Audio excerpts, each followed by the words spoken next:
Assalamualaikum warahmatullahi wabarakatuh. Bismillahirrahmanirrahim. Alhamdulillahirabbil alamin.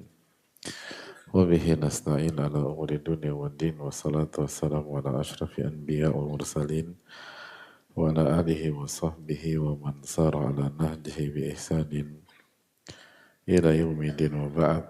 Allahumma inna nas'aluka ilman nafi'a wa na'udzubika min ilmin la yanfa'. Allahumma 'allimna ma yanfa'una wa anfa'na bima 'allamtana. Allahumma aslih lana umurana kullaha wa aslih wulata umurina wa umura baladina wa sya'bina wa ansurna wal muslimin al madlumin fi Filistin wa fi kulli makan innahu wali wa dhalika wal qadiru alaih. Alhamdulillah, kita panjatkan puji dan syukur kita kepada Allah Tabaraka wa Ta'ala atas segala nikmat dan karunia yang Allah berikan kepada kita. Sebagaimana salawat dan salam semoga tercurah kepada Rasulullah SAW beserta para keluarga, para sahabat dan orang-orang yang istiqomah berjalan di bawah naungan sunnah beliau sampai hari kiamat kelak.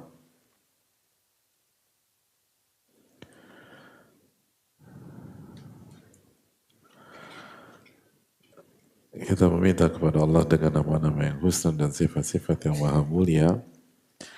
Allah memberikan kita ilmu nafi dan Allah jauhkan kita dari ilmu yang tidak bermanfaat.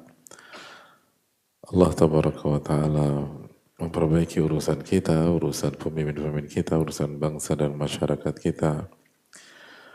Allah Tabaraka wa Ta'ala menolong kita dan saudara-saudara kita yang terzalimi di Palestina dan berbagai macam tempat. Allah Maha berkuasa atas segala sesuatu. Jamaah yang Allah muliakan, kemarin kita atau di pertemuan yang lalu kita sudah menjelaskan tentang sifat yang harus kita miliki setelah musim haji dan Idul Adha serta setelah mengerjakan ibadah berkurban, yaitu sifat ikhbat.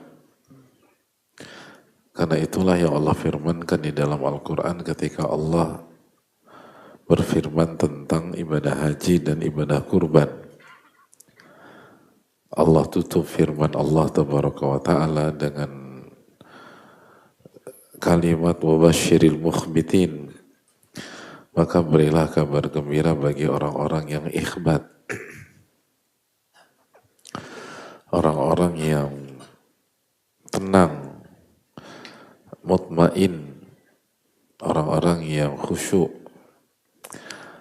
orang-orang yang mutawadhi, orang-orang yang rendah hati terhadap kebenaran dan rendah hati di hadapan manusia.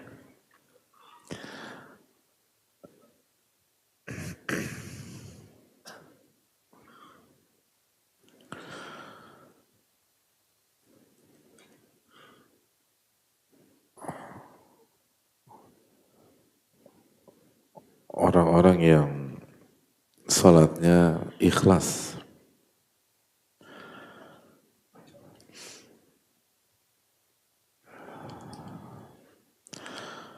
orang-orang yang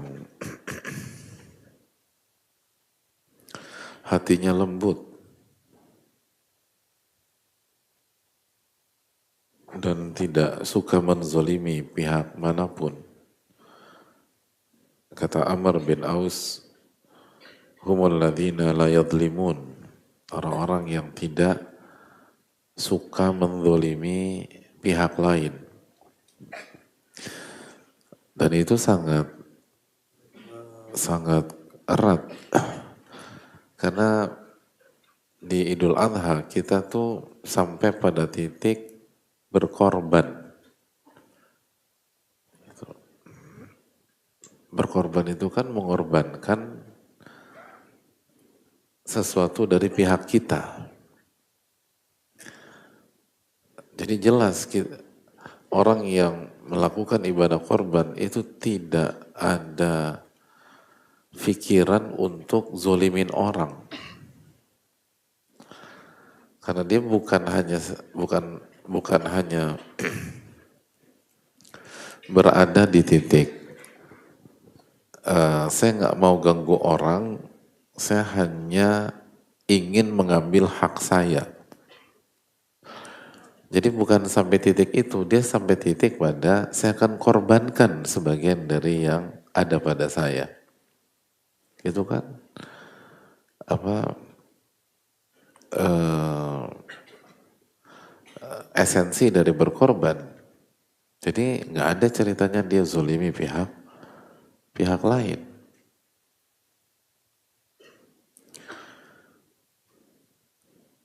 Nah itu PR yang harus kita renungkan jamaah, sehingga Idul Adha atau Idul Fitri itu bukan sebuah perhelatan yang begitu selesai semuanya berakhir. Tapi itu menjadi momentum keimanan yang setiap kita melewati ibadah-ibadah tersebut, iman kita bertambah, ketakwaan kita bertambah,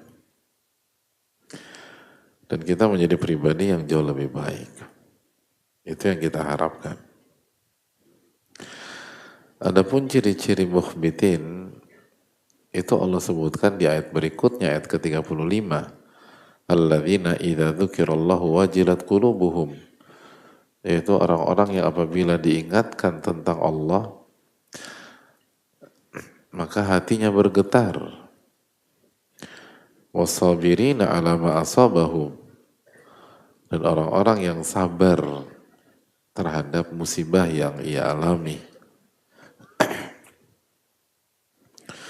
Wal muqimis salata, dan orang-orang yang menegakkan salat.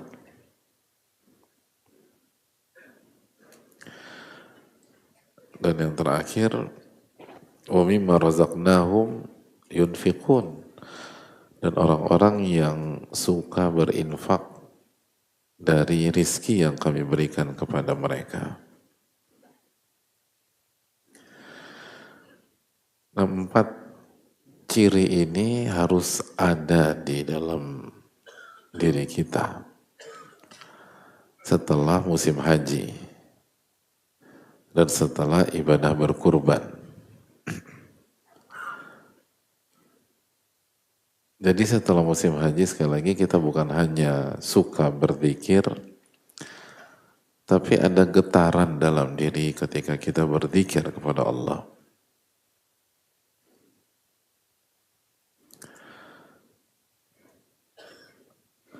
Jadi harus ada sensasi itu, jemaah.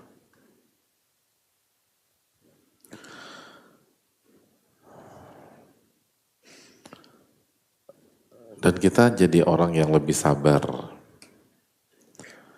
Orang yang lebih sabar ketika ada masalah, ada ujian, ada kondisi.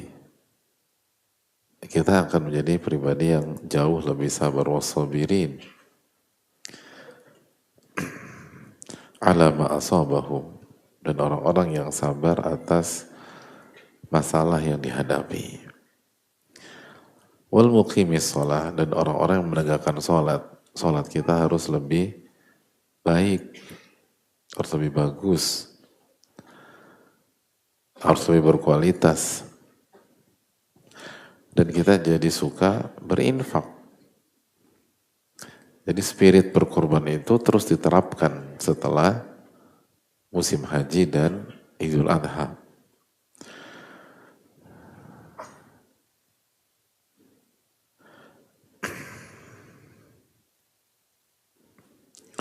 Nah ini empat ciri yang hendaknya kita renungkan.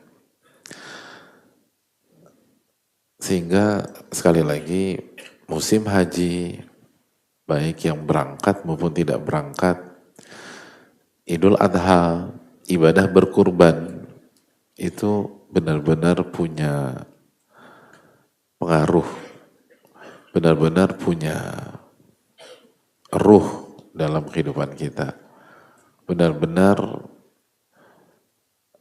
aktif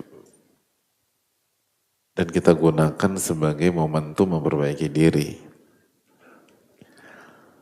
Karena kalau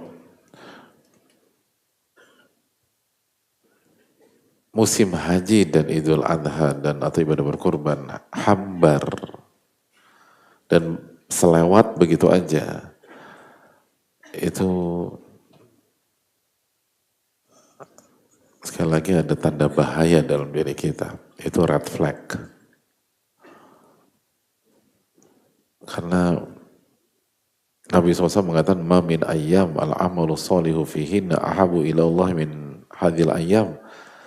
Hadis yang selalu dibawakan sebelum masuk 10 hari pertama di bulan Dzulhijjah dan di tengah-tengah 10 hari pertama di bulan Dzulhijjah, tidak ada sebuah hari di mana amal soleh lebih aku cintai dibanding, atau tidak ada suatu hari di mana amal soleh lebih Allah cintai dibanding amal soleh di 10 hari pertama di bulan Dzulhijjah.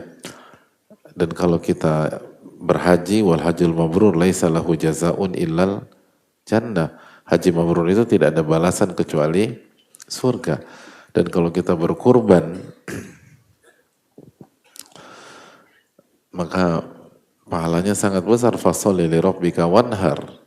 Itu tentang keikhlasan, tentang tauhid. Jadi mungkinkah semua amalan tersebut ketika usai tidak ada dampak dalam diri seseorang hamba? Sedangkan keyakinan ahlu sunnah wal jamaah, iman itu bertambah berkurang atau stagnan? Bertambah berkurang. Dan yazid bi ta'atir rahman, dan bertambah disebabkan ketaatan kepada Allah. Lalu bagaimana dengan ketaatan di hari-hari terbaik? Dan bagi yang haji, bagaimana dengan ketaatan di hari-hari terbaik, di tempat-tempat terbaik? Bagi yang berkurban, bagaimana dengan ketaatan di hari-hari terbaik, dengan ibadah, salah satu ibadah syiar, salah satu ibadah menjadi ikon dan identitas agama. Lalu setelah semua ini berakhir, belum juga sebulan, kita baru berpisah berapa lama? Paling 3 minggu ya. 3 minggu, semua udah kan biasa lagi. Ini kan ada masalah besar dalam hidup kita. Sama kayak Ramadan, begitu semua selesai, udah balik lagi. Yang paling dikhawatirkan kan jangan-jangan ilmu kita nggak bermanfaat sama ini. Dan kalau ilmu nggak bermanfaat, kemana-mana. Makanya salah satu doa Nabi SAW kan, Allahumma inni a'udzubika min ilmin la yanfa' wa min qalbin la yakhsha' wa min nafsin la tashba' wa min da'watin la yustajabu laha. Aku berlindung kepada Engkau ya Allah, aku berlindung kepada Allah dari ilmu yang tidak bermanfaat, dari hati yang tidak khusyuk, dari ambisi dunia yang tidak pernah kenyang, tidak ada habis-habisnya, dan dari doa yang tidak diterima. Sebagian ahlu ilmi mengatakan 4 hal ini sangat berhubungan. Artinya, jika ilmu Anda tidak bermanfaat, hati Anda tidak akan khusyuk. Walaupun ngaji di mana-mana, tapi sholat nggak khusyuk, baca Quran nggak khusyuk, zikir nggak khusyuk, muhasabah nggak khusyuk.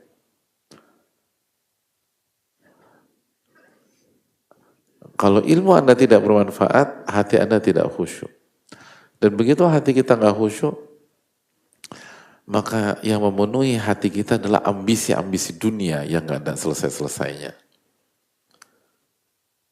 yang nggak ada puas-puasnya. Dan doa-doa kita nggak diijabah sama Allah. Ini jadi masalah. Jadi sekali lagi oleh jamaah yang Allah muliakan, tolong kita lebih fokus pada apa yang Allah firmankan di ayat ke-34 dan ayat 35. Dan harus ada perubahan setelah musim ini.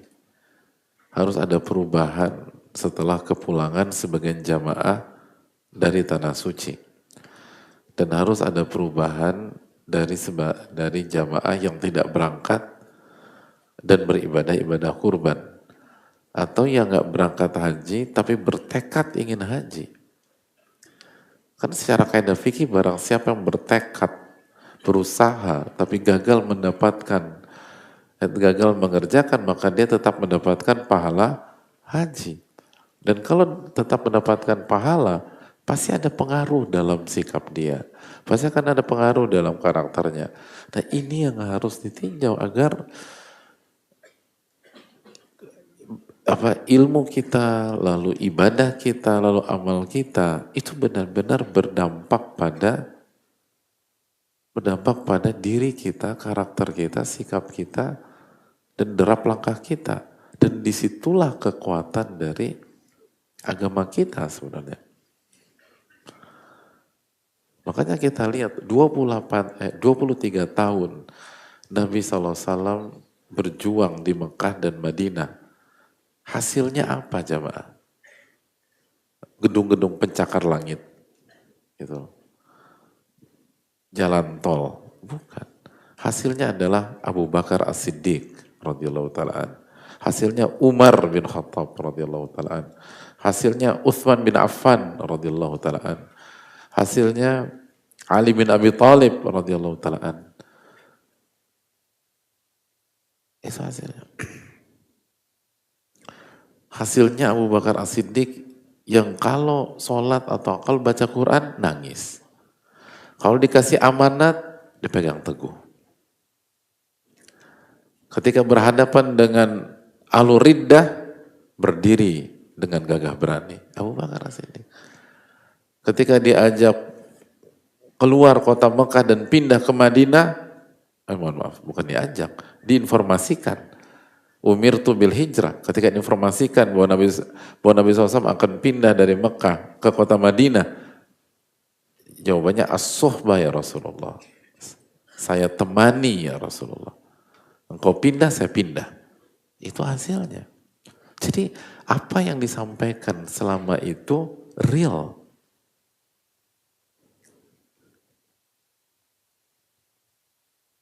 Hasilnya Umar bin Khattab radhiyallahu ta'ala yang gak peduli apapun yang dikatakan manusia selama beliau di atas kebenaran.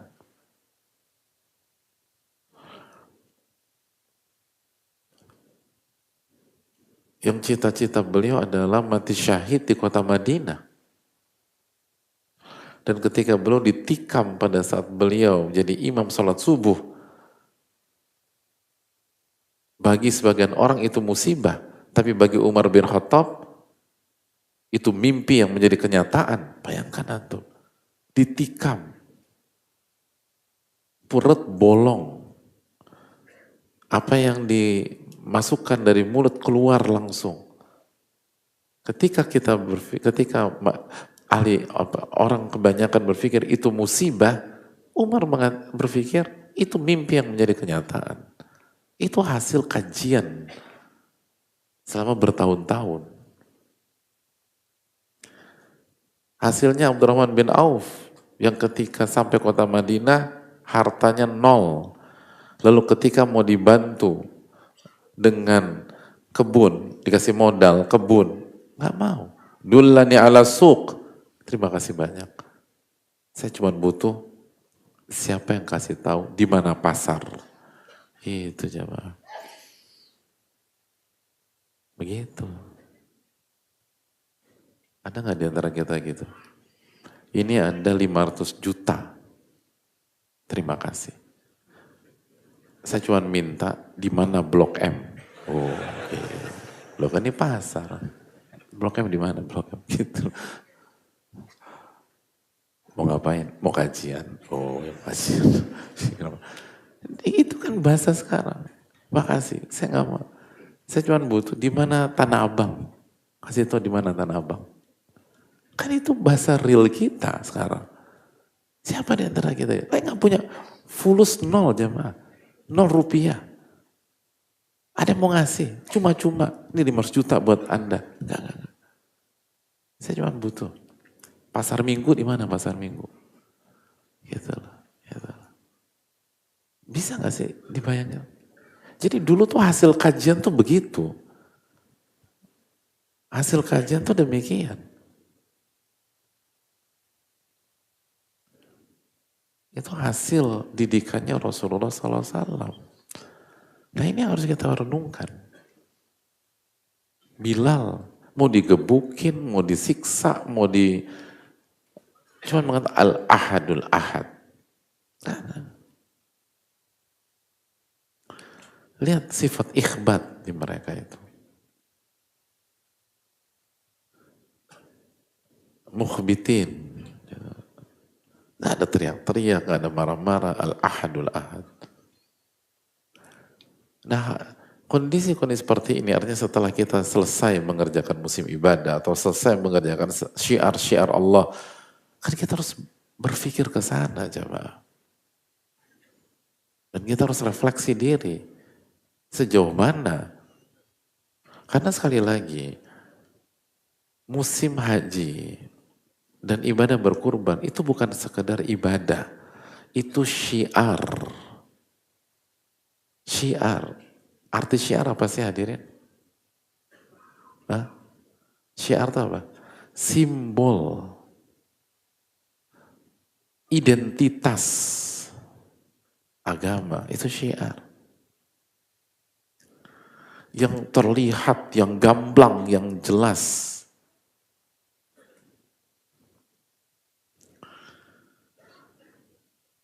Dan syiar itu sangat menentukan kualitas keimanan dan ketakwaan seseorang. Karena Allah berfirman dalam surat Al-Hajj ayat 32, "Wa man yu'azzim sya'airallah fa innaha min taqwal qulub." Barang siapa yang mengagungkan syiar-syiar Allah, itu menunjukkan ketakwaan di dalam hati. Ketakwaan di dalam hati.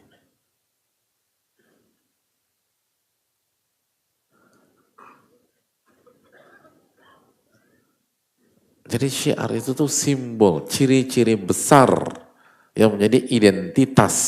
Itu syiar. Nah, kita baru saja menyelesaikan syiar. Simbol-simbol agama. Identitas-identitas yang terlihat nyata. Nah kalau H plus 3 minggu udah melempem, kan bahaya jemaah. Kalau H plus 1 bulan udah goyah lagi, harus segera evaluasi. Karena ini adalah syiar. Bukan hanya ibadah secara parsial. Ibadah secara satuan saja menambah iman. Lalu bagaimana dengan syiar? Maka sekali lagi jelas Allah Subhanahu wa taala ketika bicara haji, bicara Idul Adha, bicara kurban, clear. Hasilnya bukan berapa banyak yang kita sembelih.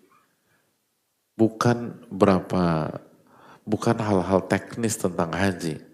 Hasilnya apakah kita punya sifat ikhbat apa tidak? Apakah kita lebih tenang apa tidak dalam hidup? Apakah kita lebih khusyuk atau tidak dalam ibadah? Apakah kita lebih merendah atau tidak? Apa masih sombong, masih arogan, merasa tinggi? Atau kita merendah? Apa kita jadi lebih semangat sholat apa tidak? Ini kan udah clear gitu loh jamaah. Apakah kita semakin ikhlas apa tidak? Oke, saya butuh ciri-ciri nih. Lihat ayat ke-35. Gimana hati kita ketika berzikir? Gimana hati kita ketika kita zikir pagi petang? Gimana hati kita ketika kita berzikir ba'da sholat? Bagaimana hati kita ketika kita berzikir di dalam sholat? Gimana hati kita ketika kita baca Quran? Mungkin setiap hari kita nggak banyak baca, tapi setiap baca hati bergetar. Ada rasa tenang, ada rasa damai. Ah, itu ikhbat. Lalu ketika ngadapin masalah, ujian, kondisi, sabar. Kajian tentang sabar yang cukup panjang ini diamalkan. Khususnya setelah haji, khususnya setelah Idul Adha. Itu ikhbat. Dan kita jadi rajin sholat dan kita semangat dalam memberi, menderma, berinfak, ngasih orang. Itu semua hal real. Jadi sekali lagi, enaknya jemaah sekalian, ciri-ciri ikhbat di dalam ayat ke-35 itu mudah untuk dinilai. Jadi kalau kita mau evaluasi diri, tinggal lihat aja 35. Gimana hati kita ketika berzikir, sabar apa enggak ketika ngadepin masalah, kondisi atau ujian, lalu gimana sholat kita di hari-hari ini, lalu udah infak atau belum, udah ngasih orang atau belum, udah keluar uang atau belum, udah sedekah atau belum. Kalau semuanya checklist, wabasyiril mukhbitin. Berilah kabar gembira kepada orang-orang yang ikhbat atau mukhbitin. Maka berhasil. Ini berhasil. Dan itu perbedaan orang sukses dan orang gagal kan adalah setelahnya, jemaah. Orang-orang sukses itu pasti evaluasi, refleksi, selalu demikian. Tapi kalau orang-orang gagal, begitu selesai udah, selesai semua. Nggak ada evaluasi, nggak ada dicek ulang, nggak ada diskusi, nggak ada. Dan orang berhasil begitu evaluasi dia akan cek hasilnya apa, gitu, dampaknya apa bagi saya. Pengaruhnya apa bagi saya. Tapi kalau orang-orang gagal, udah begitu selesai, udah yang penting seru, senang, bagus, cerita, yang penting experience, pengalaman. Tapi berdampak, enggak. Ada perubahan, enggak ada. Sama kayak kita ngaji nih jemaah sekalian. Kan harusnya kan setiap selesai kajian evaluasi. Terus apa hasilnya? Apa dampaknya? Apakah hati semakin khusyuk? Apakah semakin banyak berzikir kepada Allah? Apakah kita semakin baik? Itu kan semua demikian. Itu PR besar bagi kita. Nah ini yang harusnya ditekankan bersama-sama. Kita buka sesi tanya jawab dalam masalah ini.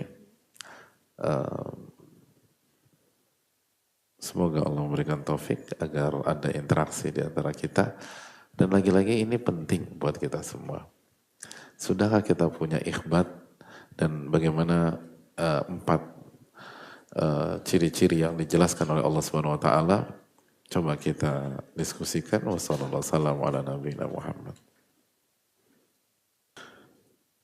Assalamualaikum warahmatullahi wabarakatuh. Waalaikumsalam warahmatullahi wabarakatuh. Semoga Allah merahmati, menjaga, memberkahi Ustaz serta para ulama yang telah mengajarkan ilmu kepada kami semua. Amin wa iyyakum. Mohon izin Ustaz, saya berasal dari luar kota dan sengaja menyempatkan diri untuk hadir di kajian ini dengan harapan mendapatkan ketenangan dan penguatan hati. Sebenarnya kedatangan saya ke Jakarta juga dalam rangka menjalani pengobatan. Insya Allah dalam waktu dekat saya akan menjalani tindakan operasi tumor otak. Alhamdulillah di'afani wa ta'alahu bi'ufadalani kathir wa khadafdila. Qadallah hingga saat ini saya sering dibayangi oleh kematian. Perasaan tersebut terkadang membuat hati saya gelisah dan takut. Apakah keadaan seperti ini merupakan suatu keburukan dalam diri saya? Mohon nasihat dan arahan dari Ustadz agar saya dapat menghadapi ujian ini dengan lebih tenang, husnudzon kepada Allah Subhanahu wa taala, serta semakin kuat dalam bertawakal kepadanya.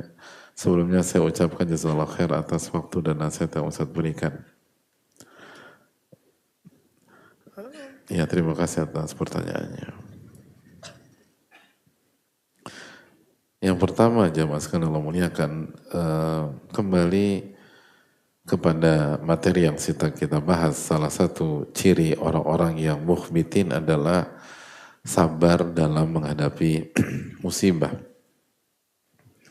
Sabar dalam menghadapi musibah.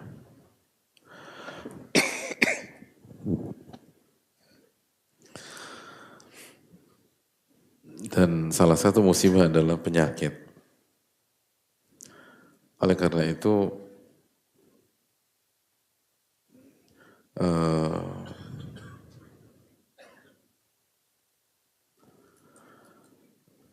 kalau ketika kita ditimpa dengan musibah, hendaknya kita bersabar.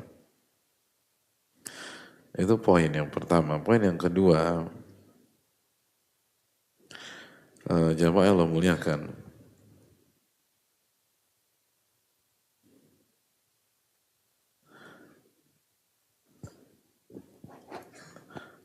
Sufyan Ats-Tsauri rahimahullah ta'ala, salah satu nama besar, itu pernah menangis di sebuah malam sampai pagi.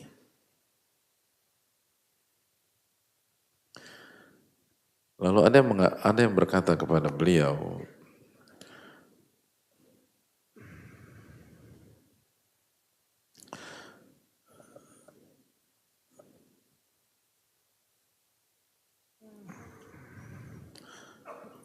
apakah engkau menangis karena dosa?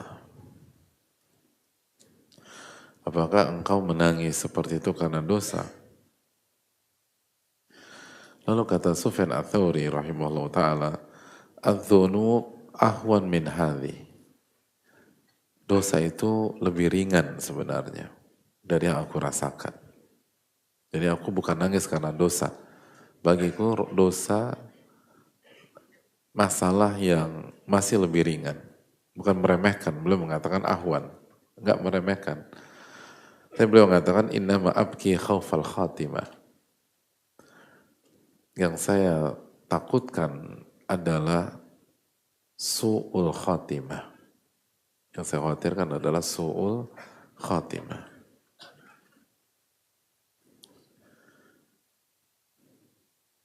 Jadi hadirin Allah muliakan, apa yang dirasakan oleh Sufyan Ats-Tsauri menunjukkan bahwa para ulama, masalah mereka itu adalah bukan meninggalnya, tapi keadaan ketika meninggal. Bukan meninggalnya, tapi keadaan dan kondisi iman ketika meninggal.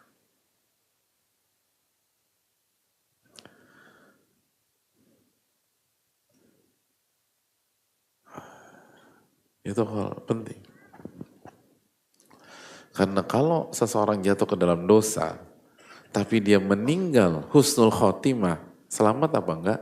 Selamat. Itu yang dimaksud oleh Sufyan Ats-Tsauri. Jadi, marilah kita mengikuti para ulama kita. Fokus kita geser sedikit, tapi dampaknya besar. Kenapa demikian? Karena kenapa ini penting ya, Mbak? Jadi jangan fokus ke kematian. Artinya jangan fokuskan ketakutan kita.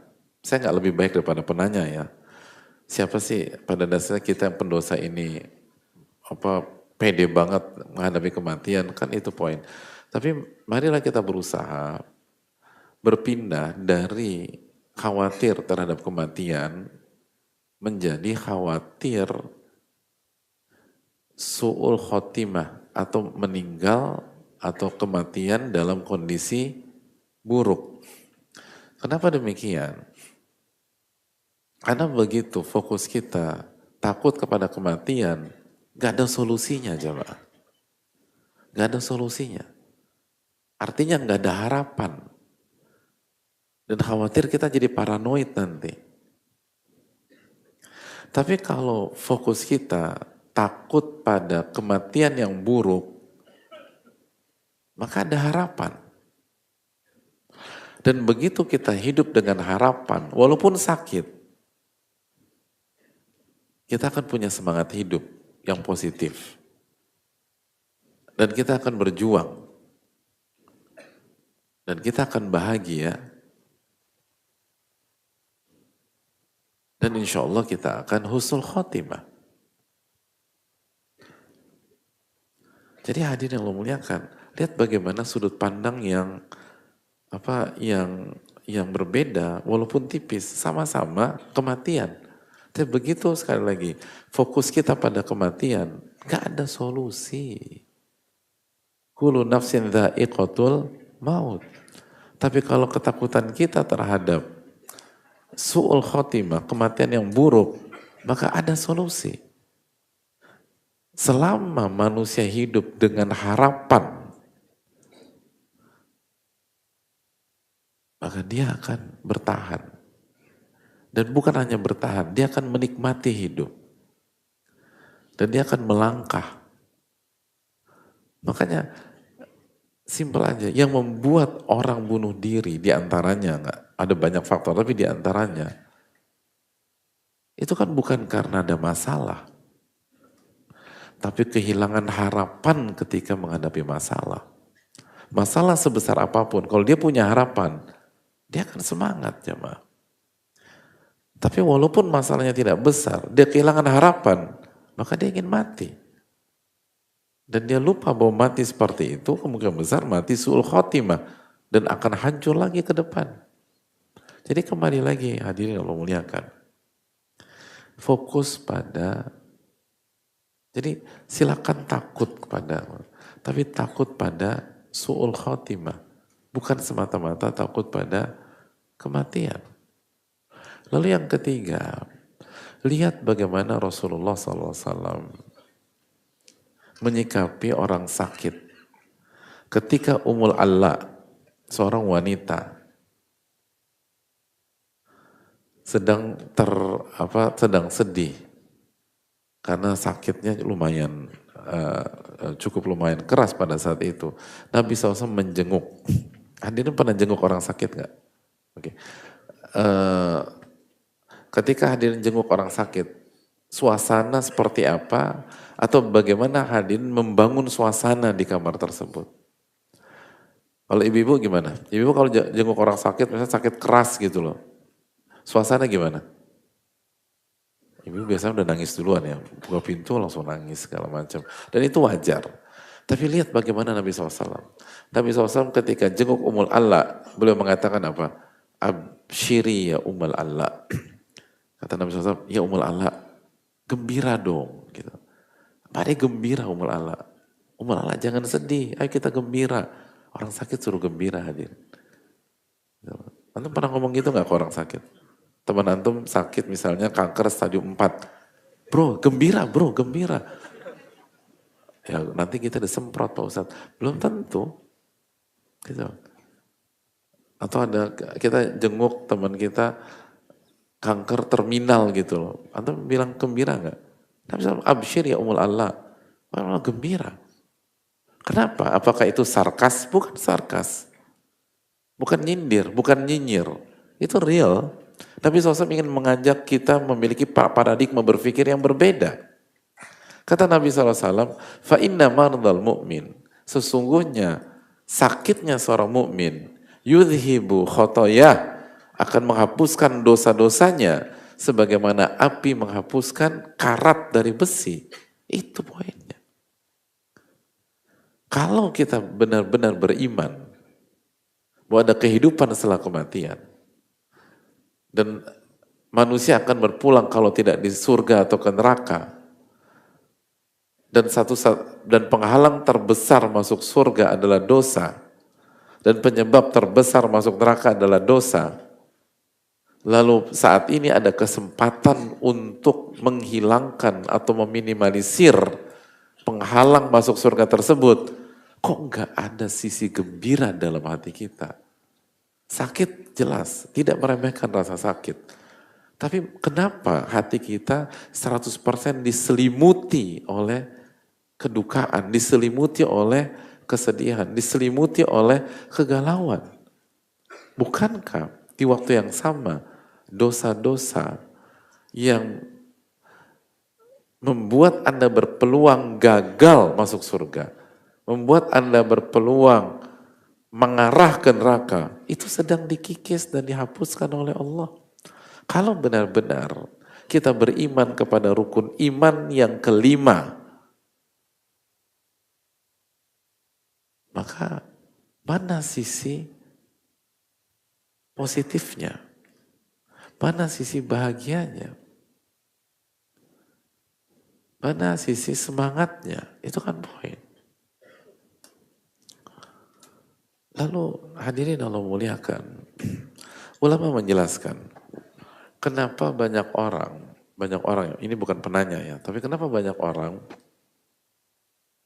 benar-benar takut menghadapi kematian dan berusaha menghindar 100% terhadap kematian. Kata para ulama, ini semua tentang investasi. Tentang investasi. Ketika hadirin sekalian, setiap punya uang, hadirin langsung beli 1 unit apartemen di Dubai. Punya uang lagi, beli rumah di Jumeirah. Lalu berpikir bahwa nanti masa tua saya akan di sana. Punya uang lagi renovasi. Punya uang lagi nambah. Jadi dari yang awalnya misalnya punya 300 meter jadi 500, 1000, 2000, akhirnya sampai punya 3 hektar di Jumeirah. Tiba-tiba begitu kita masuk masa tua, antum disuruh pindah oleh negara ke Ekuador. Kira-kira shock gak? Shock. Dan antum gak punya apapun di Ekuador. Gak punya rumah, gak punya apartemen, gak punya flat, gak punya segala macam. Ya antum akan shock lah. Saya selama ini udah bangun di Dubai. Gak bisa. Ekuador hadirin. Sama kayak kita. Orang yang selama ini investnya ke kehidupan dunia, punya uang taruh ke investasi dunia, punya uang investasi dunia, waktu dunia, tenaga ke dunia, semua dunia. Begitu divonis kanker stadium 4, ya hancurlah, hancur. Karena kita nggak punya investasi sama sekali di akhirat. Investasi saya, investasi harta, tenaga, energi, waktu, semuanya ke dunia. Gak ada gitu.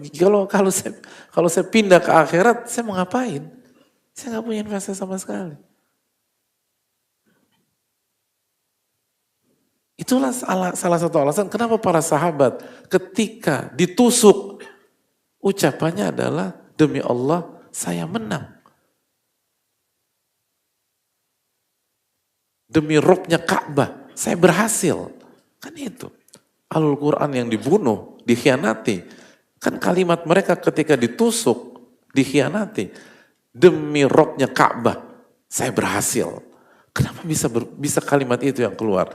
Karena selama hidup mereka, investasi mereka di mana? Akhirat. Waktu mereka buat akhirat. Energi mereka untuk akhirat. Harta mereka untuk akhirat. Mereka nggak peduli validasi dunia, mereka nggak peduli afirmasi dunia, mereka nggak peduli mereka kaya atau miskin, yang penting berusaha. Mereka nggak peduli mereka difitnah, dicela, dicaci, dimaki. Mereka nggak peduli karakter mereka dibunuh ketika di Mekah. Mereka nggak peduli itu semua. Maka ketika waktunya tiba, saya berhasil. Itu perbedaannya. Ini tergantung kita tuh investasi kemana. Begitu Inna sholati wa nusuki wa mahyaya wa mamati lillah. Sesungguhnya solatku, ibadahku, hidupku dan matiku aku persembahkan untuk Allah. Lalu ada kalimat, waktu Anda tinggal 6 bulan lagi, pasti ada rasa antusias ke sana, jemaah. Itu rahasia. Kenapa Fatimah radhiyallahu taala anha ketika dibisikkan oleh Nabi SAW, beliau nangis. Dan ketika dibisikkan kalimat berikutnya, beliau tersenyum atau tertawa. Kan ditanya, kok kamu tuh bisa nangis terus ketawa? Kata beliau radhiyallahu taala anha, ketika saya menangis karena ayah saya, Rasulullah SAW mengatakan, saya akan meninggal. Saya nangis. Lalu saya tersenyum atau tertawa ketika beliau melanjutkan, dari seluruh keluarga, kamulah yang pertama kali menyusul saya. Apa arti atau apa kalimat lain dari kamu yang pertama kali menyusul? Itu kan vonis mati, jamaah. Dan terbukti jarak antara wafatnya Nabi SAW dan Fatimah gak sampai 1 tahun. Itu vonis mati. Lalu Fatimah ketawa. Kok bisa? Karena investasi selama ini adalah bagaimana mengikut ayah. Ketika ayah beliau seorang Nabi alaihissalam. Ini semua tentang itu. Ketika investasi kita ke sana, ketawa, divonis mati, ketawa jemaah. Arti kamu yang pertama kali menyusul, artinya kamu yang pertama kali mati di keluarga kita. Shock? Enggak. Ketawa dan itu spontaneous. Itu spontanitas beliau ketawa. Gak bisa basa-basi, gak bisa bercanda, gak bisa pencitraan. Itu menunjukkan apa yang mereka investasikan.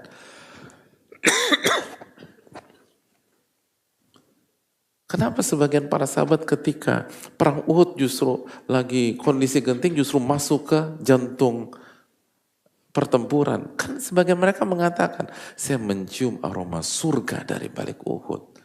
Allahu Akbar. Itu kan. Karena ketika ketika kita baru sampai level membaca inna sholati wa nusuki wa mahyaya wa mamati lillah, mereka di level meyakini, memperjuangkan dan mempertaruhkan semuanya untuk kalimat tersebut. Inna sholati wa nusuki wa mahyaya wa mamati lillahi rabbil alamin. Syattani baina musyarrikin wa mughribi, kata para ulama. Beda antara timur dan barat. Beda. Seringkali kita baru level ikut kajian, lalu dengar, lalu kata-kata bagus catat. Mereka enggak, mereka pertaruhkan semuanya. Maka begitu vonis itu datang, bagi mereka itu bukan vonis, itu waktunya untuk panen, waktunya untuk mewujudkan mimpi, waktunya untuk merealisasikan cita. Itu perbedaannya. Makanya para sahabat setelah hijrah, mereka kan nggak peduli gaji berapa, income berapa, apakah kaya lagi atau enggak peduli. Tapi mereka tetap bekerja keras, mereka totalitas. Mereka di level berhadapan dengan Romawi pada saat itu hadirin. Kita tahu Bizantium adalah kekuatan besar di dunia. Tapi apakah mereka masukkan itu ke dalam hati mereka? Enggak. Tapi sedangkan kita ketika hijrah langsung berpikir langsung kaya lagi. Jadi memang quote unquote jubahnya hijrah, tapi orientasinya gimana dapetin dunia, gimana dapetin A, gimana dapetin B, gimana kalau ditanya orang jawab apa, gimana kalau ditanya occupation atau pekerjaan, gimana kalau orang ninggalin saya, gimana kalau nggak ada yang mau dengar lagi, gimana kalau saya ditinggalkan. Ini kan perbedaan. Mereka kan nggak peduli, mau ditinggalin kek, mau diterima kek, mau diapain, nggak peduli. Tapi bukan berarti mereka antisosial, mereka orang-orang yang akhlaknya paling mulia, mereka baik kepada sesama, bahkan mereka sudah sampai derajat ithar, memprioritaskan pihak lain dibanding dirinya sendiri. Tapi semua dilakukan untuk apa?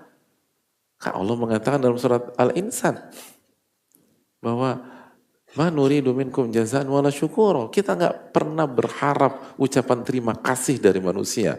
Dan kita nggak pernah berharap balasan dari manusia. Itu kan poinnya. Dan begitu itu dibangun, bukan 1-2 malam, bukan 1-2 pekan, bukan 1-2 bulan. Tapi seumur hidup mereka untuk itu. Begitu terjadi vonis, ini waktunya. Today is the day. Ini waktunya. Ini yang saya tunggu dari dulu. Kan itu poinnya. Dan itu bukan ucapan kosong. Itu real. Tinggal kita bisa membuktikan itu buat diri kita apa tidak.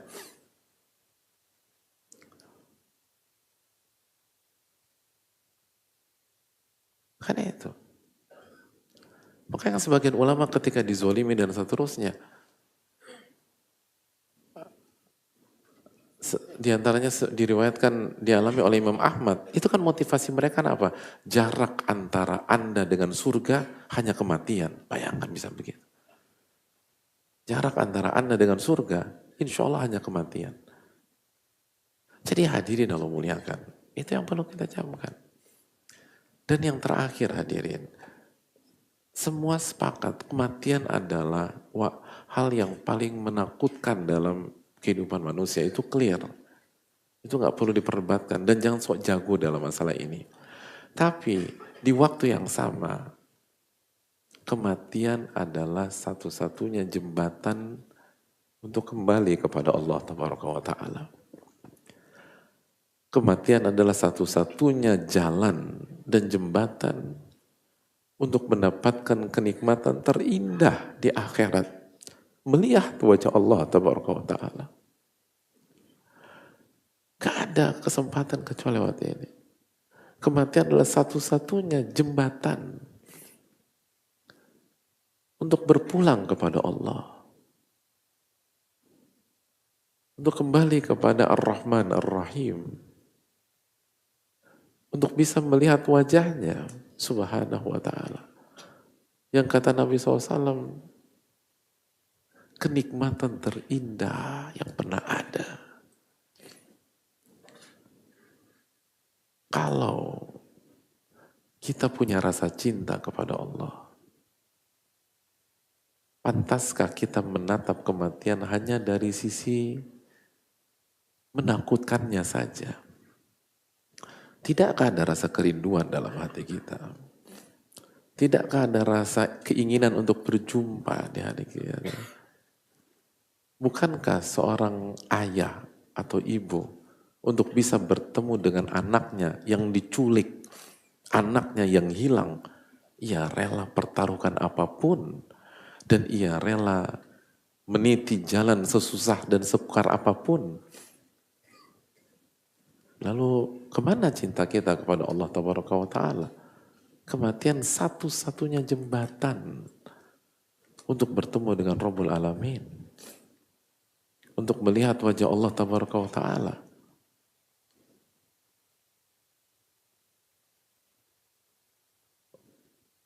Untuk masuk ke dalam surga. Gak ada opsi lain. Makanya salah satu obat menghadapi ini adalah asyauku, rasa rindu kepada Rabbul Alamin. Dan itulah yang terjadi. Bukankah Nabi kita alaihissalam sebelum wafat beliau ditawarkan kehidupan di dunia, tapi belum menolak. Bahkan sampai detik-detik terakhir, Nabi SAW masih ditawarkan untuk tetap stay di dunia. Dan justru beliau mengatakan, ila rafiqil a'la. Saya lebih memilih kembali kepada pendamping tertinggi. Allah Ta'ala. Apakah hadis itu nggak ada artinya di depan kita? Apakah sikap Nabi SAW itu tidak ada maknanya di dalam jiwa kita? Kita yang mengaku mengikuti Nabi SAW. Kita yang mengaku mencintai Allah dan Rasulnya. Kita yang mengaku inna salati wa nusuki wa mahyaya wa mati lillahi rabbil alamin. Kita yang mengatakan saya cinta kepada engkau karena Allah. Mana itu? Kita yang selama ini baca Allahumma inni as'aluka hubbak hubba man yuhibbuk wa hubbal amali alladhi yuqarribuna ila hubbik. Ya Allah, aku meminta rasa cinta kepadamu. Itu kan doa dari Nabi SAW. Kita disuruh minta gimana caranya mencintai Allah. Allahumma inni as'aluka hubbak. Ya Allah, aku meminta agar aku mencintaimu. Wa hubba man yuhibbuk. Dan mencintai orang-orang yang mencintaimu. Wa hubbal amali alladhi yuqarribuni ila hubbik. Dan mencintai amalan yang mendekatkanku mencintaimu. Kemana itu semua? Kalau ketika kita mendengar kematian, seluruh konsentrasi kita hanya takut dan melarikan diri. Saya nggak lebih baik daripada antum semua. Dan ini nasihat buat diri saya pribadi dan kita semua. Harus ada rasa rindu kan. Katanya cinta. Cinta tanpa rindu omong kosong hadirin. Cinta tanpa keinginan untuk bertemu omong kosong. Cinta tanpa keinginan untuk melihat omong kosong. Salah satu hal yang paling penting bagi para pencinta adalah melihat hadirin. Melihat. Kalau Anda tidak ingin melihat, Anda nggak jatuh cinta. Melihat. Benar. Melihat. Makanya simpel, tanya orang yang gila bola hari-hari ini, apa yang paling dia inginkan? Melihat Piala Dunia di tempatnya. Itu Pak. Kalau Anda nggak ada keinginan melihat Piala Dunia di tempatnya, Anda nggak cinta sama bola. Tanya orang-orang yang cinta sama olahraga bola basket hari-hari ini. Dia paling ingin nonton NBA Final di tempatnya. Karena cinta itu melihat. Semua cinta melihat. Makanya tanya orang tua yang kehilangan anaknya. Bahasanya melihat. Saya ingin melihat anak saya lagi. Melihat hadirin. Saya ingin melihat anak saya. Itu kenapa, sekali lagi, culture kita hari ini foto, video, itu poin. Dan bagi pencinta nggak cukup hanya dengan teks, tolong kirim foto, tolong video call. Kenapa ada video call jamaah? Itu untuk memenuhi kebutuhan pencinta. Pencinta tuh butuh ngelihat.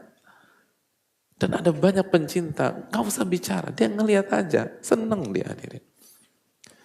Tanya, baca sejarah atau pergilah ke penjara atau segala macam yang di sana ada orang-orang yang dihukum mati. Lalu ketika mereka ditanya, apa keinginan Anda terakhir sebelum Anda dihukum mati? Sebagian mereka bilang apa? Saya ingin bertemu dengan istri saya. Saya ingin ngelihat anak saya. Ngelihat jamaah. Ngelihat itu sesuatu hal besar dalam diri pencinta. Ngelihat. Beneran ngelihat. Jangan pernah remehkan. Ngelihat. Walaupun dari kejauhan. Lihat anak, ayah yang dipisahkan dari anaknya karena perceraian. Atau ibu yang dipisahkan dengan anaknya karena perceraian. Maka dia datang ke sekolah anaknya lalu dia ngintip-ngintip dari kejauhan. Atau dia datangi, ngelihat itu luar biasa. Makanya banyak orang tuh nggak ngerti, banyak sebagian orang bertanya-tanya, kenapa kenikmatan surga bukan istana? Kenapa kenikmatan surga tertinggi bukan istana? Kenapa kenikmatan surga tertinggi bukan bidadari? Kenapa kenikmatan surga tertinggi bukan sungai Khomer? Kenapa kenikmatan surga tertinggi bukan lahan yang luas? Kenapa kenikmatan surga tertinggi adalah melihat wajah Allah? Anda nggak akan pernah mengerti kecuali Anda sedang jatuh cinta. Itu hadiah bagi para pencinta jamaah. Pencinta itu butuh melihat. Makanya kenikmatan surga tertinggi adalah melihat Rabbul Alamin. Dan ketika melihat wajah Allah semua selesai. Dan satu-satunya jalan menuju sana adalah kematian. Maka apakah kita sebenci itu dengan kematian? Sedangkan kita mengaku cinta kepada Rabbul Alamin. Maka apakah kita sefobi itu dengan kematian? Padahal kita mengaku bahwa hidup kita ini untuk Allah Ta'ala. Ini yang harus kita renungkan. Ini yang harus kita camkan. Maka yang harus diperbaiki bukan menghindari dari kematiannya.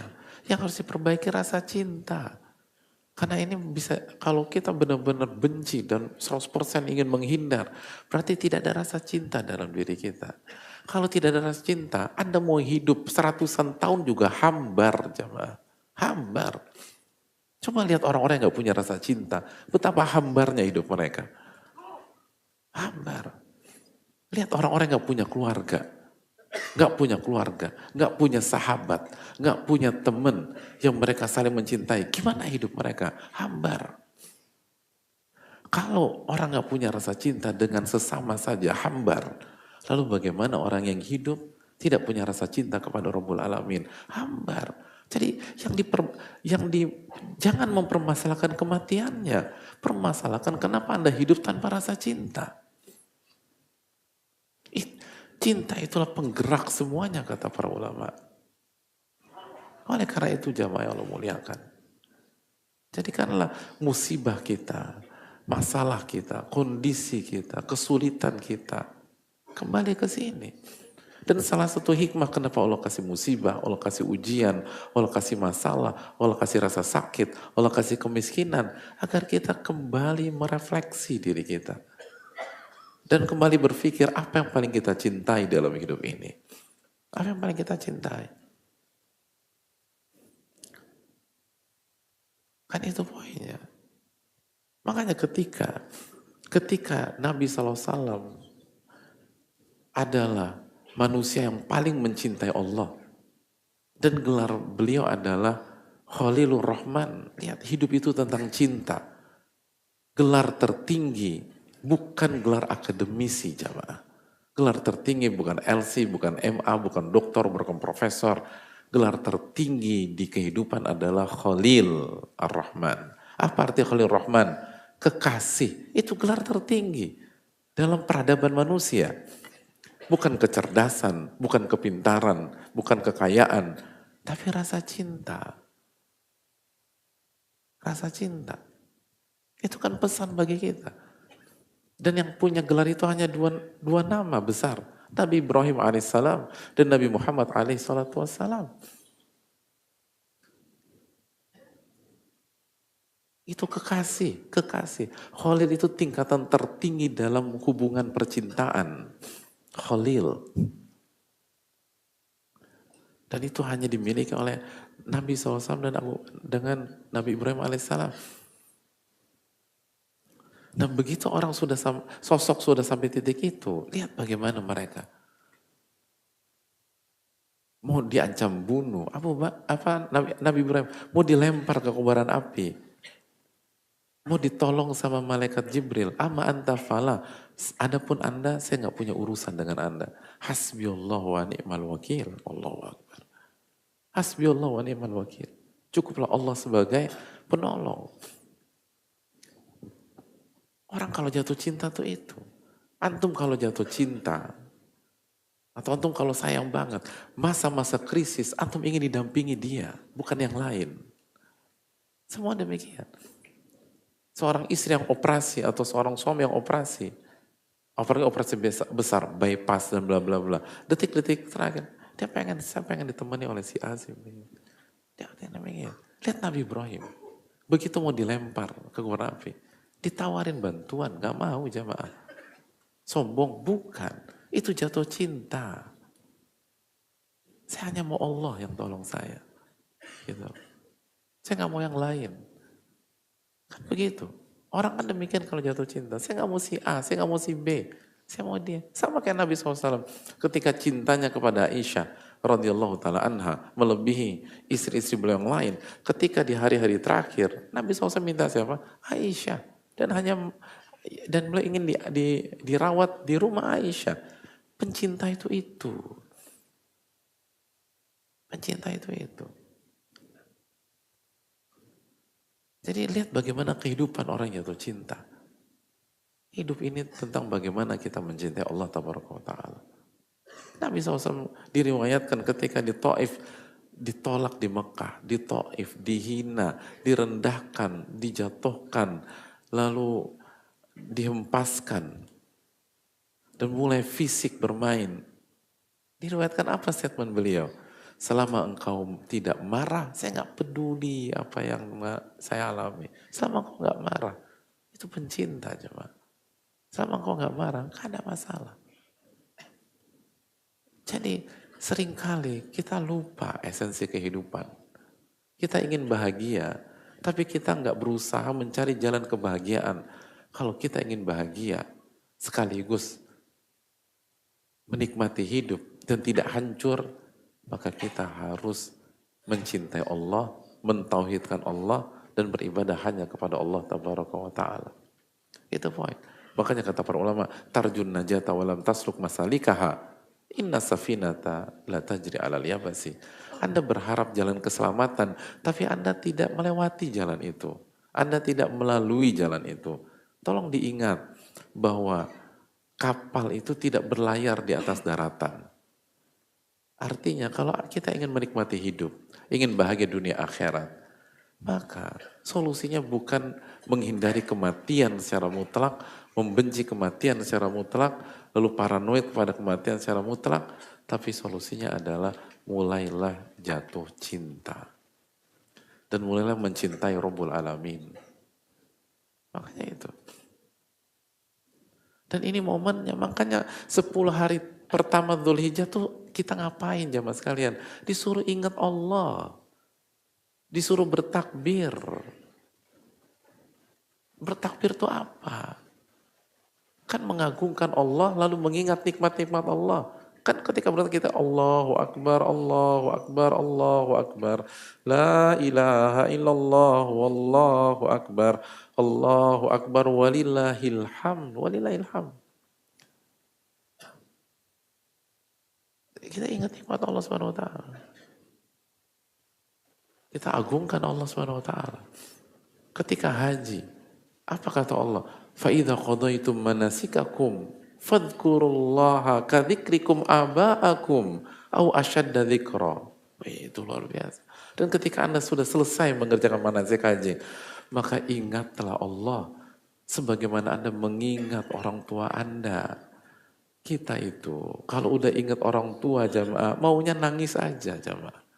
Kita itu kalau udah ingat kebaikan ayah kita, ibu kita, maunya berkaca-kaca saja. Allah katakan, harusnya Anda kalau ingat Allah tuh gitu. Jangan hambar.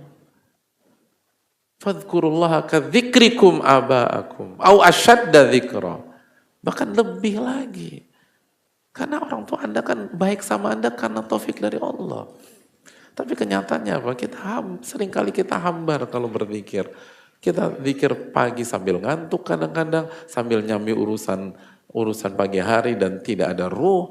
Kalau zikir sore sering kelewatan, zikir sebelum tidur sering ketiduran.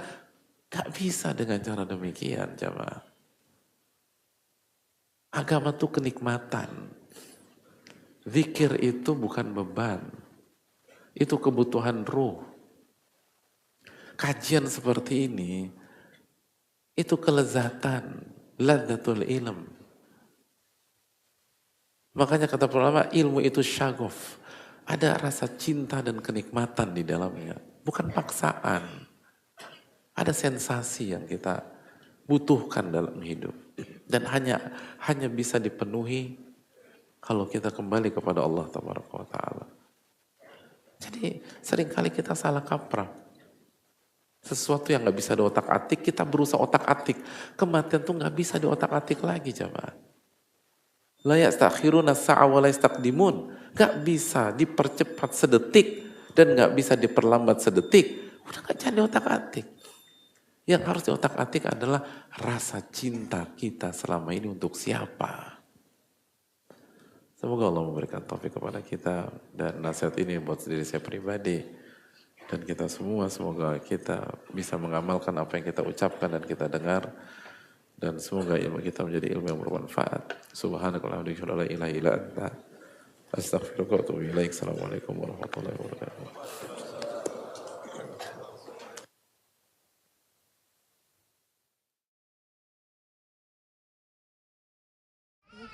Kami sangat bersyukur karena ada yang peduli gitu kan, melek terhadap ABK ini gitu kan.